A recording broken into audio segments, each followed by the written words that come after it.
તો આજનો ટોપિક છે ડાયપોલની વિષુવરેખા પરના બિંદુએ વિદ્યુત ક્ષેત્રની તીવ્રતાનું સૂત્ર. આપણા ગયા લેક્ચરમાં ડાયપોલની વિષુવરેખાના બદલે તેની અક્ષ પરના કોઈ બિંદુએ વિદ્યુત ક્ષેત્રની તીવ્રતાનું સૂત્ર મેળવ્યું હતું. આજના ટોપિકમાં તેની અક્ષ નહીં પરંતુ તેની વિષુવરેખા પરના કોઈ બિંદુ પી પાસે વિદ્યુત ક્ષેત્રની તીવ્રતાનું સમીકરણ મેળવવું છે. ધારો કે આકૃતિમાં દર્શાવ્યા પ્રમાણે ડાયપોલ પ્લસ ક્યુ અને માઇનસ ક્યુ બંને વચ્ચેનું અંતર 2a હોવાથી તેના મધ્ય બિંદુથી જો અંતર પસંદ કરવામાં આવે તો મધ્ય બિંદુને O વડે દર્શાવીએ તો O અને પ્લસ ક્યુ વિદ્યુતભાર વચ્ચેનું અંતર સ્મોલ a, તેવી જ રીતે મધ્યમાન બિંદુ O અને માઇનસ ક્યુ વીજભાર એટલે કે બી બિંદુ વચ્ચેનું અંતર પણ સ્મોલ a થશે. હવે વિષુવરેખા પરના બિંદુ P પાસે વિદ્યુત ક્ષેત્રની તીવ્રતા શોધવા માટે અહીં પ્લસ ક્યુ વિદ્યુતભાર છે, તેથી વિદ્યુત ક્ષેત્ર બહારની તરફ માટે ધારો કે બિંદુ P એ પ્લસ ક્યુ વિદ્યુતભારથી કંઈક થીટા ખૂણે છે, માટે અહીં જો વિદ્યુત ક્ષેત્ર E પ્લસ લખીએ તો તેના કુલ 2 ઘટકો આપણને મળે, જે પૈકી એક ઘટક x દિશામાં અને બીજો ઘટક એ y દિશામાં મળે. જેમ કે E પ્લસના એક ઘટકની વાત કરીએ તો તેના 2 ઘટકો પૈકી એક ઘટક x અક્ષને સમાંતર હશે, જેનું મૂલ્ય E પ્લસ કોસ થીટા, કારણ કે અહીં પણ ખૂણો થીટા બનશે. તેવી જ રીતે તેનું બીજું મૂલ્ય એ વિષુવરેખાને ધ્યાનમાં રાખીને મળે, જેનું મૂલ્ય મળશે E minus E plus sine theta. તેવી જ રીતે માઇનસ ક્યુ વિદ્યુતભારના કારણે વિદ્યુત ક્ષેત્ર શોધીએ તો બિંદુ P પાસે તેનું મૂલ્ય મળશે કંઈક E minus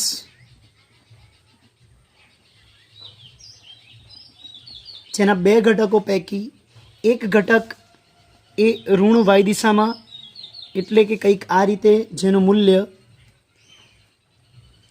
E minus sine theta, તેમજ એક ઘટક x અક્ષને સમાંતર એટલે કે બિંદુ P પાસે મળતા વિદ્યુત ક્ષેત્ર પાસે અહીં કુલ 2 ઘટકો, એક E પ્લસના કારણે E પ્લસ કોસ થીટા અને E માઇનસના કારણે E માઇનસ કોસ થીટા મળશે. હવે આકૃતિમાં દર્શાવ્યા પ્રમાણે બિંદુ P, O અને A ને ધ્યાનમાં લઈએ તો આ બાજુમાં જે આકૃતિ દોરીએ છે તે પરીક્ષામાં દોરવી જરૂરી નથી, તે ફક્ત સમજૂતી માટે છે, જે બિંદુ P અને વિદ્યુતભાર Q વચ્ચેનું અંતર કેટલું હોય તે શોધવા માટે છે. ધારો કે આ રીતે બિંદુઓ પસંદ કરીએ તો મધ્યમાન બિંદુ O, બિંદુ P અને વત્તા Q વીજભાર અથવા માઇનસ Q વીજભાર પૈકી કોઈ પણ વીજભાર પસંદ કરી શકો છો. હવે પ્લસ Q વિદ્યુતભારને ગણતરીમાં લઈએ તો અહીં કંઈક ખૂણો થીટા બને છે. ધારો કે O અને P વચ્ચેનું અંતર વિષુવરેખાને લીધે કંઈક y લઈએ, તેવી જ રીતે પ્લસ Q અને O વચ્ચેનું અંતર આકૃતિમાં દર્શાવ્યા પ્રમાણે સ્મોલ a મળે છે. તેથી પાયથાગોરસના પ્રમેય પ્રમાણે P એ ત્રિકોણ POA નો વિકર્ણ થાય અને તે પરથી PA બરાબર પાયથાગોરસના પ્રમેય પ્રમાણે PA નો વર્ગ બરાબર OP નો વર્ગ વત્તા AO નો વર્ગ. કિંમત મૂકીએ તો સમીકરણમાં કંઈક કિંમત આ રીતે મળે, y નો વર્ગ વત્તા a નો વર્ગ.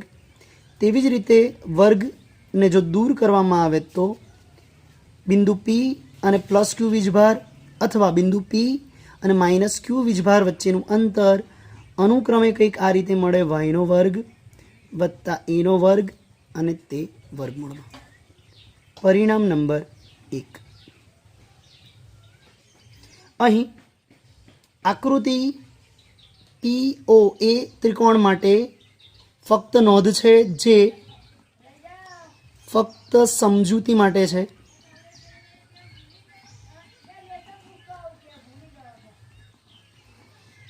જેને પરીક્ષામાં લખવું કે આ આકૃતિ દોરવી જરૂરી નથી. પરીક્ષામાં ફક્ત તમારે આ જ આકૃતિ દોરવાની છે.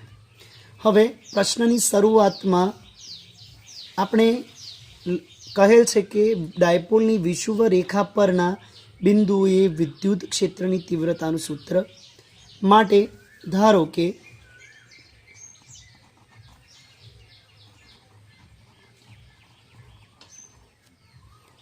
ડાયપોલના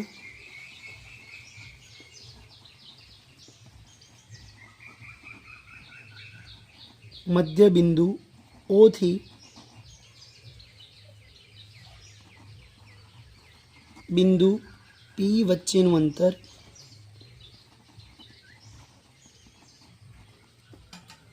બરાબર y એકમ માટે પ્લસ ક્યુ અને બિંદુ P વચ્ચેનું અંતર બરાબર વર્ગમૂળમાં વાયનો વર્ગ વત્તા એનો વર્ગ. તેવી જ રીતે માઇનસ ક્યુ અને બિંદુ P વચ્ચેનું અંતર બરાબર પણ વર્ગમૂળમાં વાયનો વર્ગ વત્તા એનો વર્ગ મળે. પરિણામ નંબર 1. હવે આકૃતિમાં દર્શાવ્યા પ્રમાણે બિંદુ P પાસે E પ્લસ અને E માઇનસના બે ઘટકો મળે છે, જેમાં E પ્લસના એક ઘટક E plus cos theta, E plus sine theta. તેવી જ રીતે E માઇનસના પણ E માઇનસ કોસ થીટા અને E માઇનસ સાઇન થીટા મળે છે. આ ઘટકો પૈકી E પ્લસ સાઇન થીટા અને E માઇનસ સાઇન થીટા એકબીજાથી વિરુદ્ધ દિશામાં હોવાથી અને બંને વીજભારથી બિંદુ P સમાન અંતરે આવેલ હોવાથી તેમની પરસ્પર અસર નાબૂદ થશે.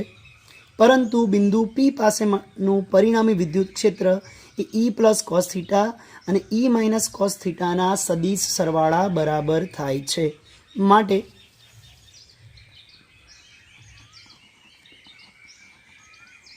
બિંદુ P પાસે પરિણામી વિદ્યુત ક્ષેત્ર જેને સદિશ E વડે દર્શાવીએ તો કિંમત મળશે E plus cos theta plus E minus cos theta. પરિણામ નંબર 2. હવે E પ્લસની કિંમત મૂકીએ તો કે ક્યુ છેદમાં બિંદુ P અને પ્લસ ક્યુ વિદ્યુતભાર વચ્ચેનું અંતર, એનો મતલબ કે એનો વર્ગ વત્તા વાયનો વર્ગ વર્ગમૂળ અને અંતરનો વર્ગ એટલે વર્ગ એ દિશામાં મૂકો, કોસ થીટા અને બિંદુ P દિશામાંનો એકમ સદિશ P વત્તા તેવી જ રીતે કે માઇનસ ક્યુ એનો વર્ગ વત્તા વાયનો વર્ગ વર્ગમૂળ bracket over square cos theta અને તે દિશામાંનો એકમ સદિશ P. પરિણામ નંબર 3. હવે ઉપરોક્ત સમીકરણનું સાદુરૂપ આપીએ તો કે ક્યુ વર્ગ અને વર્ગમૂળ કેન્સલ માટે એનો વર્ગ વત્તા વાયનો વર્ગ કોસ થીટા એકમ સદિશ P વત્તા માઇનસ કે ક્યુ ફરીથી વર્ગ અને વર્ગમૂળ કેન્સલ માટે એનો વર્ગ વત્તા વાયનો વર્ગ કોસ થીટા અને તે દિશામાંનો એકમ સદિશ P. હવે આ સમીકરણમાં કે ક્યુ કોસ થીટા અને એકમ સદિશ પી ને જો સામાન્ય લેવામાં આવે તો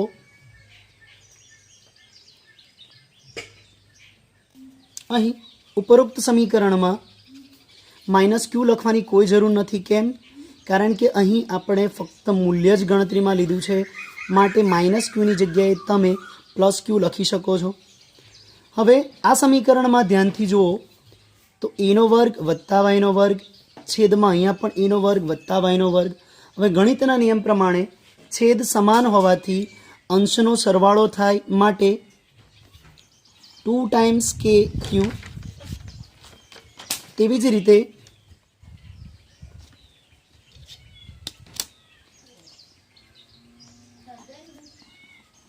કોસ થીટા એકમ સદિશ પી છેદમાં એનો વર્ગ વત્તા વાયનો વર્ગ. સમીકરણ નંબર 4.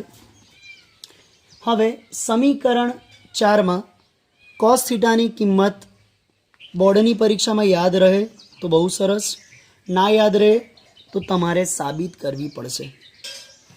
હવે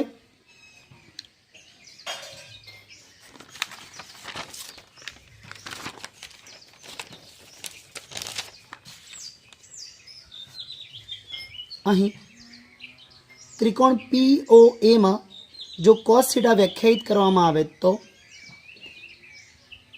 તો પાસેની બાજુ અને છેદમાં કર્ણ બને.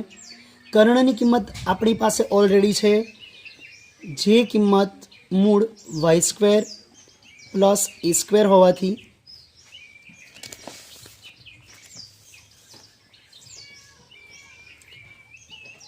ત્રિકોણ PAO પરથી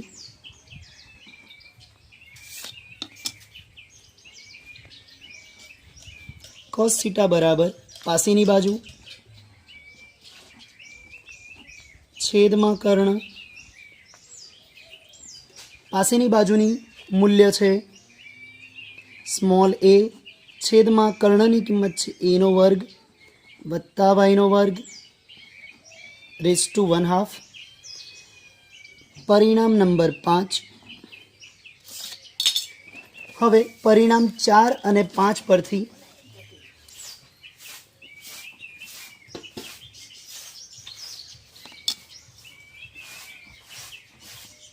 પરિણામ 4 અને પરિણામ 5 પરથી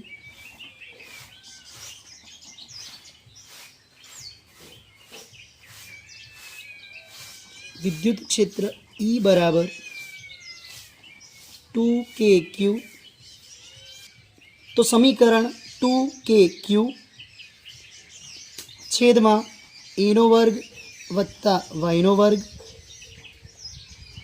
કોસ થીટાનું કંઈક મૂલ્ય છે a છેદમાં એનો વર્ગ વત્તા વાયનો વર્ગ રેઝ ટુ 1/2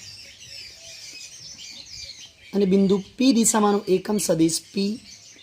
પરિણામ નંબર 6. હવે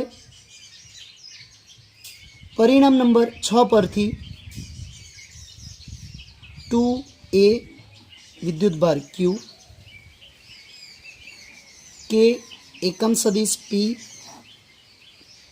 આધાર સરખો હોય તો છેદનો સરવાળો થાય, માટે 1/2 વત્તા 1 માટે એનો વર્ગ વત્તા વાયનો વર્ગ 1/2 પ્લસ 1 becomes 3/2. હવે 2aq એ ડાયપોલ મોમેન્ટ રજૂ કરે, માટે 2aq બરાબર ડાયપોલ મોમેન્ટ P મૂકતા ઉપરોક્ત સમીકરણ ડાયપોલ મોમેન્ટ P કે બિંદુ P દિશામાંનું એકમ સદિશ P છેદમાં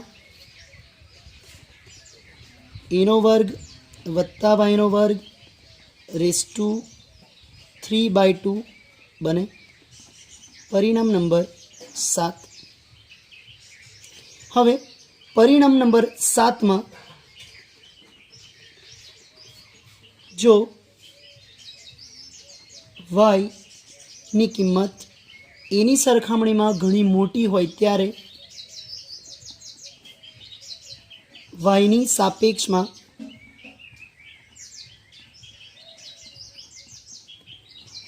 એને અવગણતા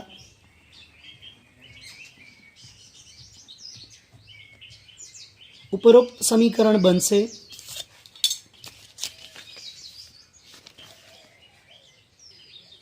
તો ઉપરોક્ત સમીકરણ કે પી છેદમાં એનો વર્ગ વત્તા વાયનો વર્ગ રેસ ટુ 3/2 એકમ સદિશ પી, પરંતુ એની સરખામણીમાં વાય મોટો હોય તો એને અવગણતા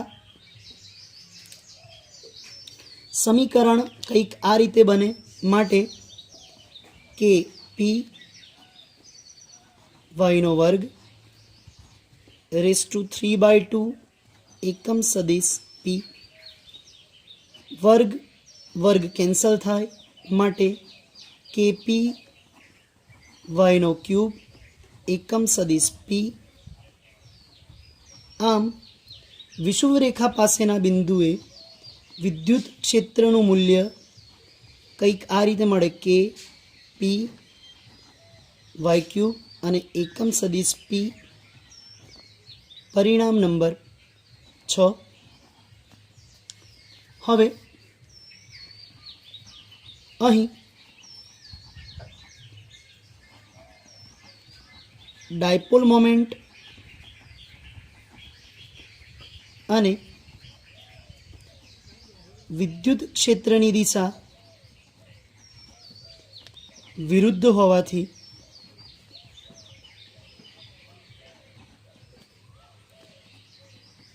સદિશ E બરાબર માઇનસ કે ડાયપોલ મોમેન્ટ વાય ક્યુબ અને તે દિશામાંનું એકમ સદિશ પી.